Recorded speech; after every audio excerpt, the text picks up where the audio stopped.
Jesus' name, amen. All right, we are finally, after a couple weeks, we're in Acts chapter 18, and not a whole lot of lead in here other than just to say that we're finishing up the, and you, Steve, if you want to go to that first map, or that map, we can do that again. So finishing up Paul's second missionary journey tonight, so I know we're a little off there, Achaia, there in the green on your far left. You can sort of see Corinth, so that's where we'll start today, is in Corinth, and then Paul's gonna work his way over to Ephesus, there, the pink there in Asia, in the middle of your screen, and then he's gonna come back down to your bottom right. That's back down into the land, into Israel. He's gonna go to Caesarea Maritima.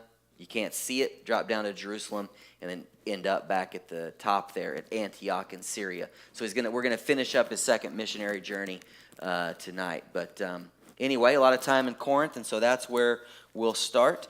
So Acts chapter 18. And what I want to do tonight, maybe a little bit different, is work through the verses just kind of quickly. And then especially with the Corinth part of it, there's just some kind of big ideas here that I think are important for us to mention. So let's go verses 1 through 4 and just get on our way. It says, after this, Paul left Athens and went to Corinth, and he found a Jew named Aquila, a native of Pontus, recently come from Italy with his wife Priscilla, because Claudius had commanded all the Jews to leave Rome. And he went to see them. And because he was of the same trade, he stayed with them and worked, for they were tent makers by trade. And he reasoned in the synagogue every Sabbath and tried to persuade Jews and Greeks. So same thing Paul does every time. Goes to the synagogue first. If you remember in chapter 17, he just left Athens, and Athens was like the big philosophical, it's the educational capital of that region. And Corinth is kind of much different. Corinth is the commercial capital of that region. And so Corinth has two major harbors. Did you guys go to Corinth? Yeah, you saw it. And some of those canals are still there, is that right? Yeah. So there's two major harbors there, or there were. I guess I don't know if they're still functioning as harbors or not. But anyway, at Paul's time, two major harbors, so a lot of trade, sailors, a lot of money, and then just a lot of people coming and going, traveling. So when you add all those things up, sailors, a lot of money, and just a lot of people that are coming and going, they don't really have a commitment to the place, but are there for a short time and then are gone, what you get is a lot of immorality. And you can just think about, well, where do we see that in America? And where's the place that people come and go the most, just spend a few days and get gone? A lot of money, and not sailors, but, people looking for that kind of thing.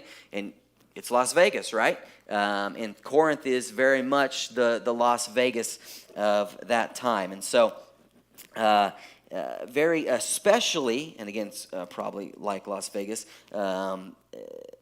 immoral in the sexual sense. And so there used to be a phrase, to act like a Corinthian. That meant to fornicate, or prostitutes were known as, not just in Corinth, but outside because of Corinth's reputation, Corinthian companions. So even the name Corinth was related to sort of sexual immorality. And so I just bring that up because as we think about Paul in Corinth, we think about what he's up against here in starting this church.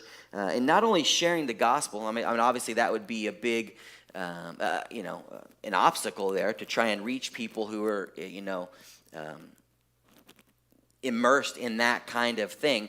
But then also just thinking about once he has converted people, the difficulty in establishing that church with any kind of, them having any kind of spiritual maturity. Because you got to think about our expectation sometimes of a Christian, a young Christian, is, well, you've come to Christ, now your life ought to change, and that's true.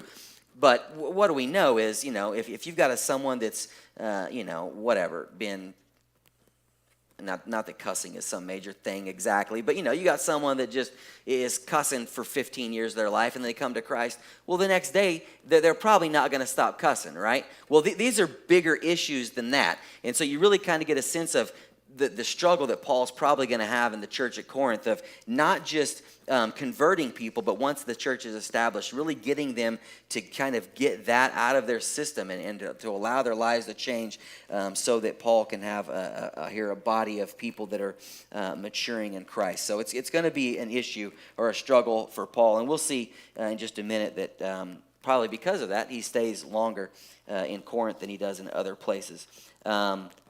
But Paul here, he meets Priscilla and Aquila, who become important co-workers in Paul's ministry. We see them in other epistles of Paul's later on, especially in Romans. Most scholars think that Priscilla and Aquila are already Christians by the time that Paul meets them. And the reason for that is there's not in this text, but also in 1 Corinthians, Paul mentions the people that he's baptized, and they're not listed amongst them. And so because of that, and also the Greek language here, most scholars think that Priscilla and Aquila are already Christians, and that they are probably some of those dispersed Jews who had come back during Pentecost to Jerusalem when Peter preached that message at Pentecost, and were potentially converted there, and then went back to the place that they lived and took the gospel with them. So Paul goes to the synagogue and meets them there, and he's kind of got that. They're his team a little bit, because if you remember Silas and Timothy, he's left back in Athens, so they're not with him. So now he's kind of got a team here with them. So let's move on. Go to verses 5 through 11. When Silas and Timothy arrived from Macedonia, Paul was occupied with the word, testifying to the Jews that the Christ was Jesus. And when they opposed and reviled him, he shook out his garments and said to them, "Your blood be on your own heads. I am innocent. From now on I will go to the Gentiles." And he left there and went to the house of a man named Titius Justus, a worshiper of God. His house was next door to the synagogue. Crispus, the ruler of the synagogue, believed in the Lord together with his entire household. And many of the Corinthians, hearing Paul, believed and were baptized. And the Lord said to Paul one night in a vision, "Do not be afraid, but go on speaking, and do not be silent, for I am with you, and no one will attack you to harm you, for I have many in this city who are my people." And he stayed 1 year and 6 months, teaching the word of God among them.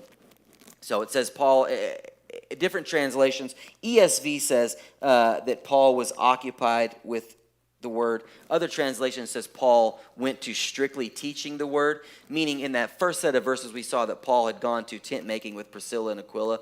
So once Silas and Timothy show up, then Paul goes strictly to preaching. And so some assume that maybe Silas and Timothy took up the responsibility of making the money, and they were supporting Paul's ministry and their ministry in that way. A lot of scholars think that more likely what happened was, based on some of the other epistles, that Timothy came with an offering from another church to support the ministry. And so this kind of a principle you see, or a pattern that you see in Paul's ministry, where Paul, when he goes to a church to establish a church, he never puts a financial burden on them, although he could have. He never puts a financial burden on them. He works so that they don't have to support him. But then also throughout, and especially in his letters back to those churches, then he expects, once those churches are established, not to support him, but to gather an offering for the next church plant. And so that it seems that that's kind of what's playing out here. But that's definitely a pattern in Paul's ministry. And so that's probably what's playing out here. And as we said, as usual, Paul goes to the synagogue. Well, pretty much as usual. It doesn't happen this way all the time, but often. Paul is rejected by the Jews, and so he moves on. And then you see here, it says Crispus, the ruler of the synagogue, became a believer, in his household and many others were baptized and believed and were baptized. And so Crispus, the leader of the synagogue, converts. So just hang on to that for just a minute, because it'll matter in just a few verses. But let's move on here, verses 12 through 17. But when Gallio was proconsul of Achaia, the Jews made a united attack on Paul and brought him before the tribunal, saying, "This man is persuading people to worship God contrary to the law." But when Paul was about to open his mouth, Gallio said to the Jews, If it were a matter of wrongdoing or vicious crime, O Jews, I would have reason to accept your complaint. But since it is a matter of questions about words and names and your own law, see to it yourselves. I refuse to be a judge of these things. And he drove them from the tribunal, and they all seized Sosthenes, the ruler of the synagogue, and beat him in front of the tribunal. But Gallio paid no attention to any of this. So proconsuls, they oversee the administration of military and civil matters in the region. And so that is what Gallio is. He's the proconsul overseeing this in that region. And so the Jews who are opposed to Paul drag him in front of the proconsul, Gallio, and they make these accusations about Paul's preaching. And Gallio's response is, well, this isn't a violent thing. This isn't a criminal thing. This is a matter of words and teaching, which really Gallio doesn't seem to care about. You Jews care about this, so you all take care of this thing. And as a result, Sosthenes, the ruler of the synagogue, is beaten. And that's why I said to think about Crispus as the ruler of the synagogue, because if you just read this, it seems a little bit confusing. Well, Crispus is no longer the ruler of the synagogue because he converted.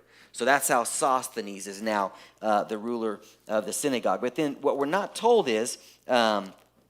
and some translations do change this. But if you notice, let's see, what verse is it?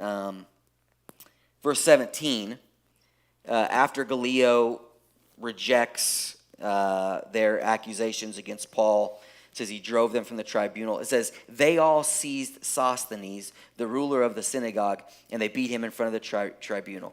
Well, some translations add in all the Greeks, but that's not actually in the original text. So all we have in the original text is they all seized Sosthenes. So then the question is, who's all? Is it all the Jews, or is it all the Greeks, or is it just all of everyone? And then who it is would probably give you an idea of why they did this.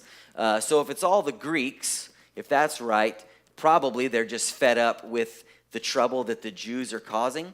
And so they beat the leader of the synagogue.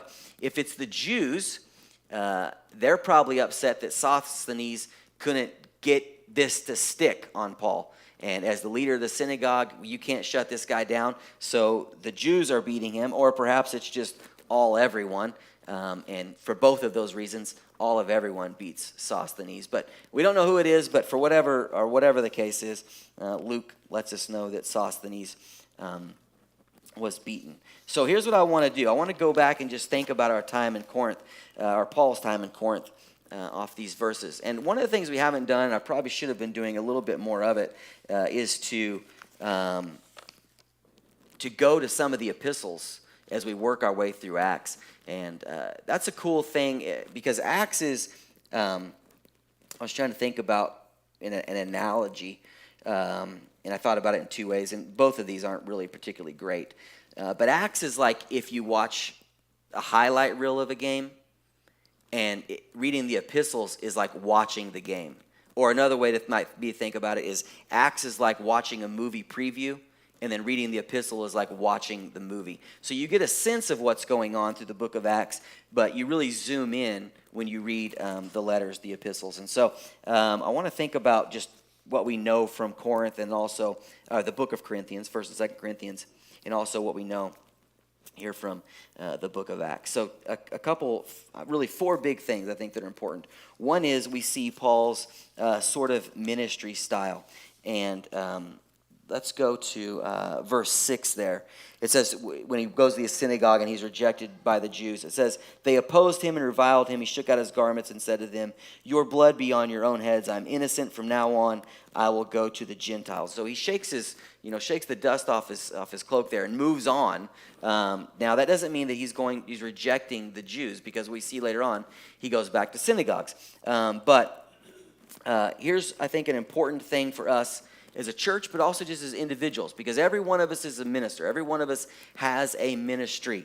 And we see here, I think an important thing is if something is ineffective, you stop doing it until God opens another door or does something to make it more effective there. You just stop doing it. All right. So Paul doesn't just continue to do the same thing because it's what he's always done. He just makes the decision. This is not effective, and so I'm doing something else. And then similar to that, there in at the end of verse 11, it says that he stayed there with them for 18 months. And that's a break. That's a variation from what we've seen so far in Paul. So in Ephesus, he stays a little bit longer, but this is by far the longest amount of time that Paul stays in any city is 18 months. And again, I think it's probably because what we said about Corinth being such a messed up place that he's going to need to stay a longer time with them here. And I just think it's an important kind of principle for us as a church, but also as individuals, just to say whatever is the most effective thing is the thing that we need to be doing.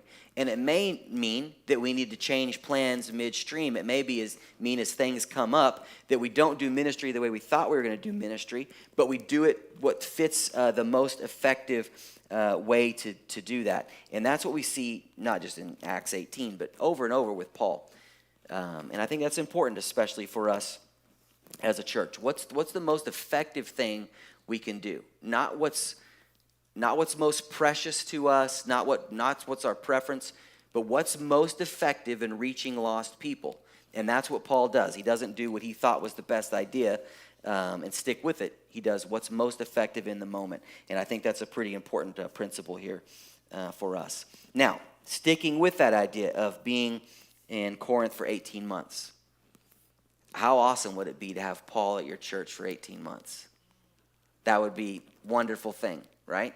And just think about, boy, if Paul could just come here and show us next steps or whatever it is, show us where we're doing well and show us maybe where we're lacking or being deficient. How wonderful that would be to sort of be grabbed by Paul by the hand and mentored for 18 months. And that's what the church in Corinth has. One of the things, if you're not aware, this church is part of what's called the Restoration Movement, independent Christian churches. And so that is a movement that came about around the 1800s. And the idea was, let's go back, let's drop all the creeds and the patterns that are kind of been established. Not that any of those things are wrong, but it's a little bit of what Paul's mindset is here. Let's not just hang on to the things we've always been doing, and let's just go back, be restored to the New Testament church. And so the Restoration Movement is independent Christian churches, churches of Christ, and disciples of Christ.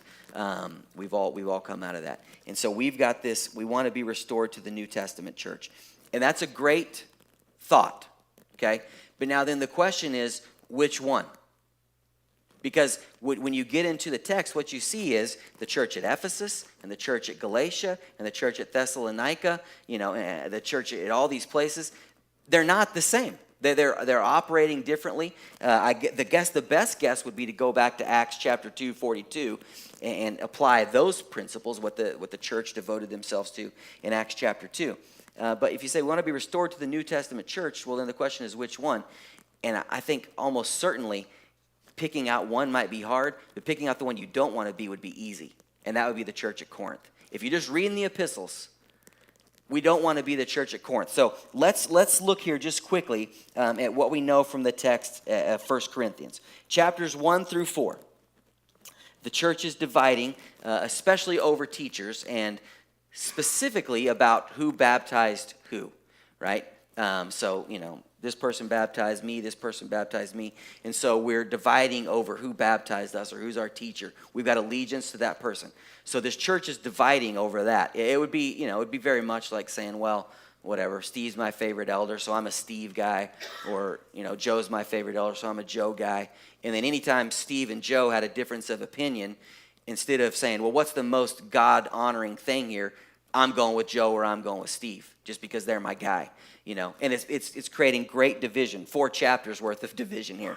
So that's the first problem we got. Flip the page, chapter 5. We've got a man who's sleeping with his father's wife. Not his mom, probably, but the woman that his father is now married to. So we've got a guy committing adultery in that way. And the bigger issue is it's not just that happening, but Paul says you're accepting it. The church is accepting of this behavior. Or allowing it to go on, tolerating it. Flip the page, chapter 6. This church is suing each other and bringing lawsuits against each other. Stay in chapter 6. The sexual immorality is not just with the man who's sleeping with his father's wife, but it seems that a decent amount of the people at the church at Corinth are engaged in prostitution. Okay, so that's another problem we've got. Then we flip the page, chapters 8 through 10. They're dividing over meat that's been sacrificed to idols, and we've got a group of people who wants to completely abstain from that. This is meat sold in the marketplace, by the way. This isn't like they're at some ceremony where this meat is sacrificed and they eat it. This would be meat sacrificed, they are offered to idols, and then taken to the marketplace and just sold to whoever. And so some of the people there in Corinth are wanting to not eat that because it's been sacrificed or offered to an idol. And then some of the people are there, and it's whatever. It's just meat to me. And so I'm going to eat it because I had nothing to do with that idol worshiping part of this thing. And so Paul kind of lands there. Well, if it offends you, it offends your conscience, and you go ahead and eat it, it is a sin. But if it doesn't offend you, then go ahead and eat it. It's not a big deal because you didn't have anything to do with it. And he does refer to the ones that have a problem, that object to eating it, as the weaker brother. And he refers to the ones that don't have a problem eating as the stronger, more mature brother. So there's something to be learned there. But he says to the more mature brother, just because you're okay with eating it, don't eat it if it offends these people. You need to abstain from that. And honestly, if you won't abstain from it, if you won't, then you're not really the more mature brother. You're not more mature just because your conscience is clear of that. What's really going to show your maturity is how you treat your brother and sister. But they're dividing over that. So we got a long list of things here. You flip the page, chapter 11, and they're jacking up communion. And the rich people are kind of pushing out the poorer people. They're moving to the front of the line. Of course, communion back then was an actual meal. And the affluent people, it seems, are getting up there and they're chowing down. And then the poor among them are not even able to eat, which would be a much bigger deal. It's not like running out of meal at Swadley's, is it? Because whoever didn't get meat last night because Rusty ate too much, you guys are still doing good, right? But back then, if you're not eating and you're poor, you're not eating. So this was a big deal. We're treating our brothers and sisters pretty terribly there. Chapters 12 through 14. They're fighting about spiritual gifts, and my spiritual gift is better than yours. There's some arrogance there. And then in chapter 15, there's disagreement about some are teaching that God will not bodily resurrect Christians. So pretty much chapters 1 through 15 of 1 Corinthians is just major problem after major problem. Right? It's not the church that you would want to model yourself after. Now, here's the thing that's cool about that. We don't have time to go through every one of these. But every one of those things, I would encourage you, if you're not reading anything right now, get into 1 Corinthians and watch how Paul does this. Every one of those issues, he goes to the gospel. And by the gospel, I mean the death, burial, and resurrection. He goes to that message, and he corrects every one of those issues in that. So he doesn't go back to the 10 Commandments and say, hey, commandment number 2 says, don't bow down to idols. So that's how I'm going to address this meat idol thing. He doesn't do that. He goes to the death, burial, and resurrection and corrects every one of these problems. So here's why I bring all of that up. At the beginning of this, we thought about how cool it would be to have Paul with you for 18 months. This is the church that has Paul with him the second longest amount of time, and they are the most messed up church. Okay, the church that you would not want to be. And so I think there's a lesson here for us to learn, and for all of the church until Jesus comes back to learn, and that's to say leadership matters, obviously. Leadership matters very much. And Paul comes back and corrects these things. But you can have a great leader, but if the gospel of Jesus Christ has not transformed us, and as we work our way through problems within the church, but also just in our own lives, and we are working our way through our lives, living out our faith, if we're not living it in connection to what Jesus Christ did through us or for us on the cross, if it's disconnected from that, we'll still be a messy church, no matter who the leader is, no matter if it's Paul or anyone else. That the church must be changed by the gospel. That's what makes a good church, a healthy church, a healthy church. And so that's an important thing here in Acts chapter 18. Two more things that I think are important about Corinth. One is, let's go to verse 6 again. And Paul, his response to the rejection by the Jews, says, when they opposed and reviled him, he shook out his garments and said to them, your blood be on your own heads. I am innocent. From now on, I will go to the Gentiles. Now, earlier in, I can't remember what chapter it was, Paul says to a group that has chosen to reject Jesus, that you have judged yourself not worthy of forgiveness, of redemption, of salvation. That they've judged themselves. They've found themselves to not be worthy of this. And it's a very similar thing here.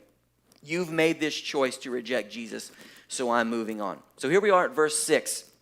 And this is very much a text where Paul is talking about free will. That the Jews had a choice here. We're going to believe God, are we going to accept Jesus as Savior or not? And they chose not to, right? It was of their own free will. Their hearts weren't hardened by God like Pharaoh's was, but of their own free will, they rejected Jesus. But now, let's jump down to verses 9 and 10, where Paul has this vision from Jesus. Verse 9, it says, and the Lord said to Paul one night in a vision, do not be afraid, but go on speaking, and do not be silent, for I am with you, and no one will attack you to harm you. For I have many in this city who are my people. And he stayed with there 18 months, teaching the word of God among them. But the thing I want to focus on there is Jesus' message to Paul that he has many in the city. Okay, now what most scholars believe is, again, based on the language of the Greek context of the language, and then also the fact that at this point, it does not seem from the text that Jesus does have a great many amount of believers in that city. Okay, there's a handful there, but Paul's there to convert people.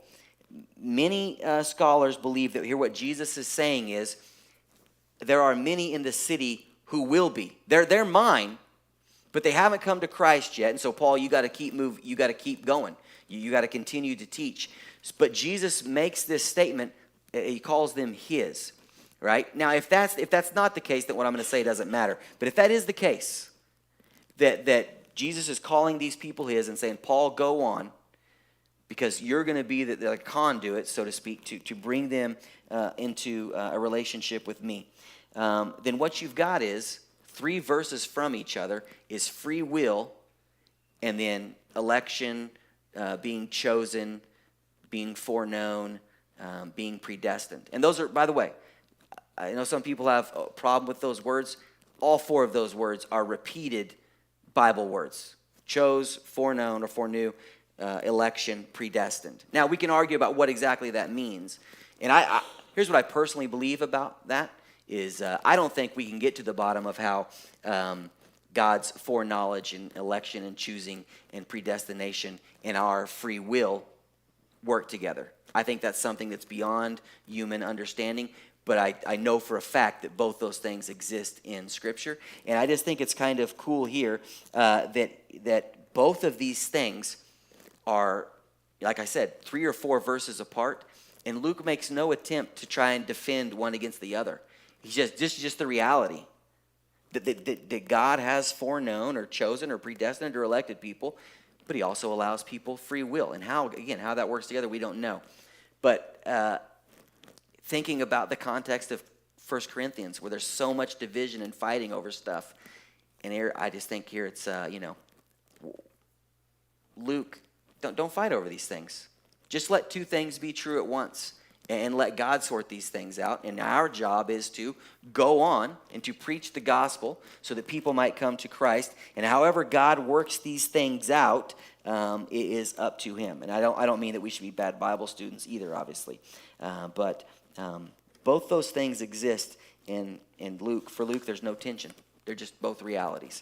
And I think that's an important thing for us. And the last thing here, the last sort of big idea, again, let's reread verses 9 and 10, because I don't want to think about Jesus' encouragement to Paul here.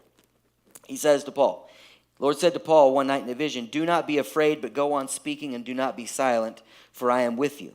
And no one will attack you to harm you, for I have many in this city who are my people. why did Jesus tell Paul not to be afraid? That's one of those things you can just gloss over. But the reason is because Paul was afraid. Okay? So let's actually now go. Let's go to 1 Corinthians chapter 2. And I forgot to put this on the board. But 1 Corinthians chapter 2, and we get some insight into Paul's, the way he's feeling at this time when he was with them. And also the Greek, where it says here, do not be afraid. If you translate the Greek just literally, it's more like do not continue going on. Do not continue on being afraid. But anyway, we know for a fact he was afraid, because let's go to 1 Corinthians chapter 2, verses 1 through 5. It says this, "And I, when I came to you, brothers, did not come proclaiming to you the testimony of God with lofty speech or wisdom, for I decided to know nothing among you except Jesus Christ and him crucified. And I was with you in weakness and in fear and much trembling, and my speech and message were not in plausible words of wisdom, but in demonstration of the Spirit and of power, so that your faith might not rest in the wisdom of men, but in the power of God." But verse 3 is what I really wanted to focus on there. "And I was with you in weakness and in fear and much trembling." Okay? So Paul there is explaining to us how he was feeling in Corinth. Now, flip over to Philippians chapter 4. Philippians, and again, I don't have a slide for this. Philippians chapter 4, beginning in verse 10. It says, "I rejoiced in the Lord greatly that now at length you have revived your concern for me. You were indeed concerned for me, but you had no opportunity." Again, this is Paul talking to a church about supporting a church plant and supporting his ministry. "Not that I am speaking of being in need," verse 11, "for I have learned in whatever situation I am to be content. I know how to be brought low, and I know how to abound. In any and every circumstance, I have learned the secret of facing plenty and hungry, abundance and need. I can do all things through Christ," or through him, "who strengthens me." Okay, that's that verse we love to take out of context, right? Tim Tebow used to put Philippians 4:13 on his eye black under his eyes. Now, I don't know why he did that, okay, but Philippians 4:13 does not help you score touchdowns. It helps you endure trials, and that's the context of Paul saying, "I can do all things through Christ who strengthens me," is I can be content in good and in bad, in much and in little, okay? Now, think about that. That's Paul saying that. He's learned the secret to be content, and yet here's Paul, who, I don't know about you, but I kind of elevate Paul in my mind, and I'm not happy that Paul was burdened and discouraged, but it is encouraging to me that Paul, who's learned the secret to contentment, found himself in places of discouragement as well, right? That he wasn't just elevated above this, but this was a real life reality for Paul, that he could find himself discouraged and afraid and all those things. And so here's Jesus' encouragement. Keep on speaking because I have more for you to do, right? I have many in this city. And so, you find yourself discouraged in ministry, part of the encouragement is think to yourself that. Jesus saying to you, I have many in Chickasha. I have many in your family, maybe even. I have many at your work. But if you find yourself discouraged in ministry and your walk with Christ, just think of Jesus here in Acts chapter 18. Move on, because I have many that are mine that I've called you to be a witness to. But he says specifically two things here to encourage Paul. One is that he's going to be with him, right? Do not be afraid, but go on speaking and don't be silent, for I am with you. There's the first reason not to be afraid, because Jesus is with you. And we've focused a little bit the past few weeks on the Great Commission to go into all the world and make disciples. But something we need to remember about that is what Jesus says directly before and after the command, which is, all authority in heaven and on earth has been given to me. Then he gives the command, and then he says, and I will be with you always and to the end of the earth. Right? That Jesus gives us his commission, but we're operating this command. We're obeying this under someone who's got all authority, okay? So he's in charge of us, and he's got authority over everything. That ought to give us comfort. And then also the one that has all authority is with us. And so that's Jesus' encouragement to Paul. And the other thing is, he says he has many in this city, meaning even if they have not yet been converted, they will be, or maybe they already are, whichever way you take that verse to mean. The point is, It's not just you, Paul. There's other Christians here to walk alongside you. And so as we find ourselves discouraged in whatever we're doing in our walk with Christ, Jesus would want us to hang on to those two truths, that he's with us. We've also got all these brothers and sisters who are right here with us as well, that we need to lean on and call on as we do the thing that God has called us to do in our own lives. So those are just some, I thought, big thoughts there from Corinth. We'll finish up the chapter here, and then we'll talk for a minute. Verses 18 through 23.